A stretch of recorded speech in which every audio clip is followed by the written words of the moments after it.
Chapter 4. The Interrogation. The chaos of the gauntlet faded to a muted roar behind us. My entire world had narrowed to the slight woman whose arm was locked in my grip. The metallic scent of blood and the sharp, electric tang of her panicked magic clung to her like a shroud. Every point of contact between my leather-gloved fingers and her skin was a fresh jolt, a phantom echo of the blinding shock that had ripped through me when I'd pulled her from the shadow beast's maw. It was a deeply unpleasant sensation, a discordant note in the steady rhythm of my existence, and yet the thought of releasing her was intolerable.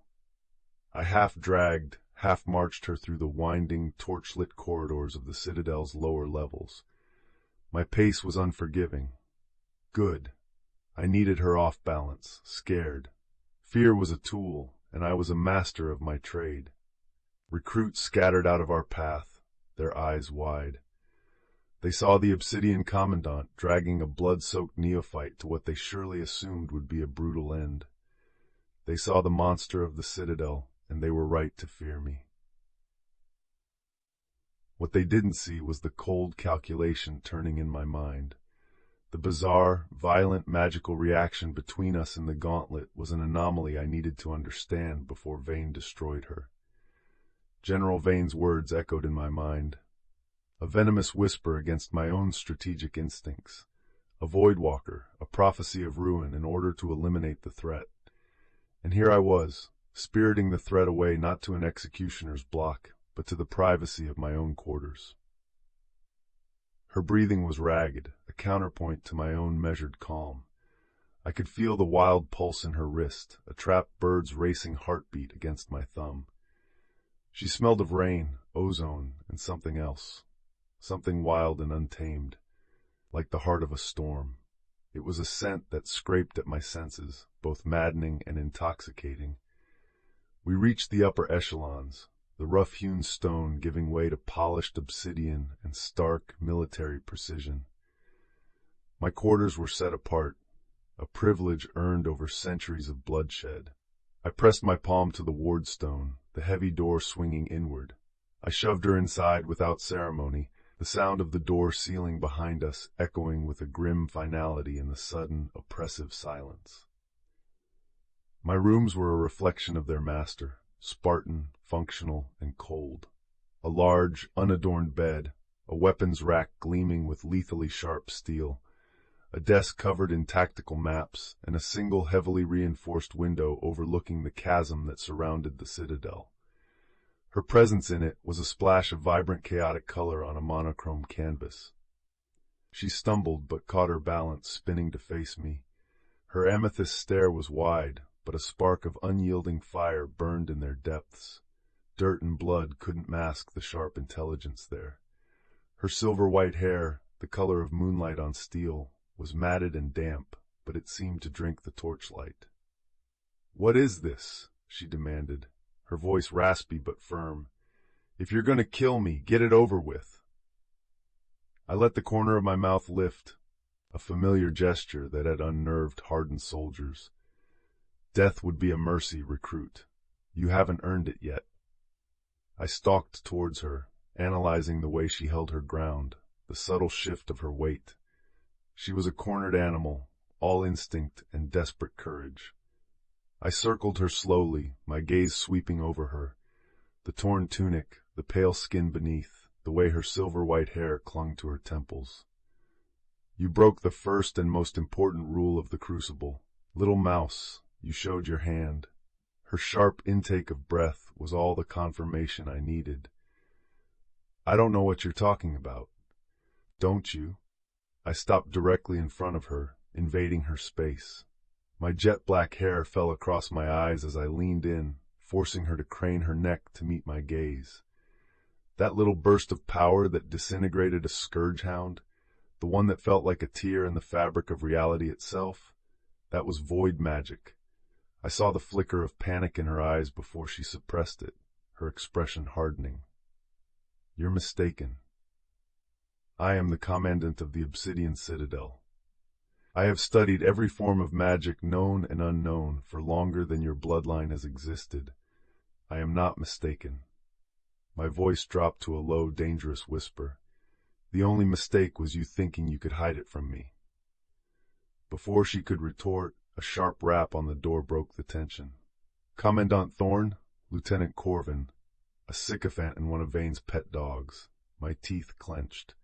A sharp spike of territorial irritation surged through me. She was my prisoner, my puzzle to solve, and I wasn't about to hand her over to Vane's butchers until I had my answers. "What is it, Lieutenant?" I called back, my voice like the scraping of steel on stone. "General Vane sent me, sir. He wishes for a report on the trial's outcome, and he noted you removed one of the recruits from the field. He requires her to be processed for re-education." Re-education. Vane's euphemism for torture and dissection. Over my dead body. I turned my back on her, striding to the door and pulling it open just enough to block the entrance with my body. Corvin's oily, ambitious face was already forming a question as his eyes tried to peer past me. "The recruit is part of an ongoing interrogation, Lieutenant," I said, my tone leaving no room for argument. "My interrogation. You will tell General Vane that I will deliver my report when I am satisfied, not before." Corvin's eyes widened slightly. "But, Commandant," the General was most insistent. "And I am most insistent that you remove yourself from my doorway before I forget my manners," I snarled, letting a sliver of my shadow magic bleed into the air. The temperature in the corridor dropped by 10 degrees. Corvin paled, taking an involuntary step back. "As you command," he said, his voice suddenly strained. He gave a stiff bow and practically fled. I sealed the door, the heavy thud of the bolt locking us back into our own private world. The clock was ticking. Vane knew I had her.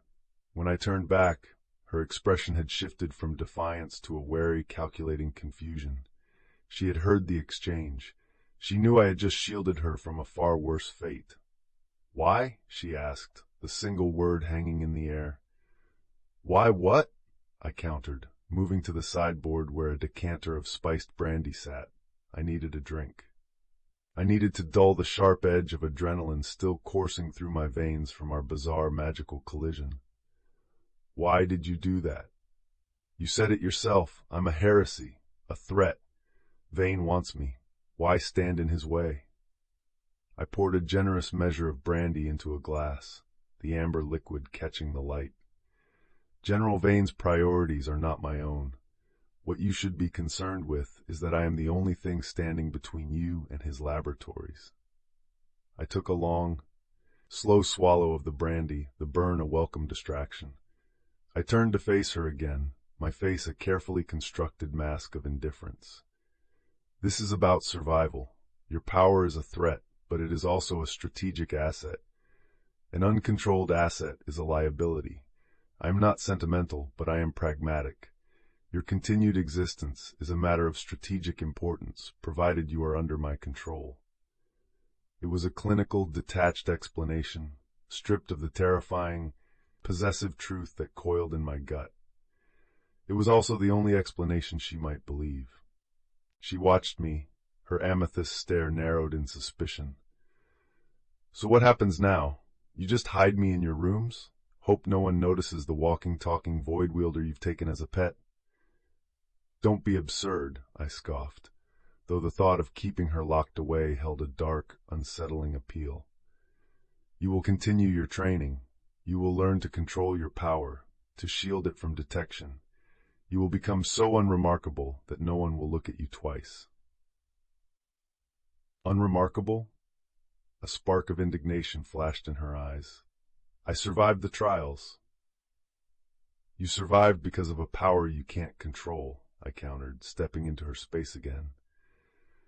"From now on, you will learn to survive on skill alone. I will train you myself, every night, here." Her eyes widened. "Train me?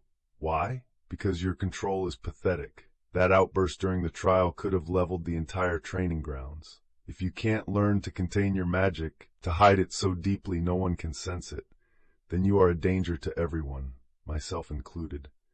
I will teach you to build shields, to misdirect, to appear as nothing more than a common elemental. Your life depends on it. It was a lie, and it was the truth. I did need her to control her power, but the thought of training her, of being near her, of pushing her to her limits, was a dangerous temptation. She stared at me, her mind clearly racing. "And what do you get out of this?" "Information," I said smoothly. "You will tell me everything you know about the void, how you access it, what it feels like, its limits, its weaknesses. I will know my enemy, even if I am forced to harbor it." This, at least, was a demand that made sense in our brutal world. Knowledge was power. Her shoulders slumped slightly, a minute concession. She was trapped, and we both knew it. "Fine," she conceded, the word tasting like ash. "There is no fine," I corrected her, my voice dropping. "There is only obedience. You will do as I say. You will not question my methods. You will not speak of this to anyone. If you do, I will not be able to protect you from the consequences, and I will not try." I held her gaze, letting the weight of my threat settle upon her. She swallowed hard, but her chin remained high. That stubborn, unyielding core of her was still intact.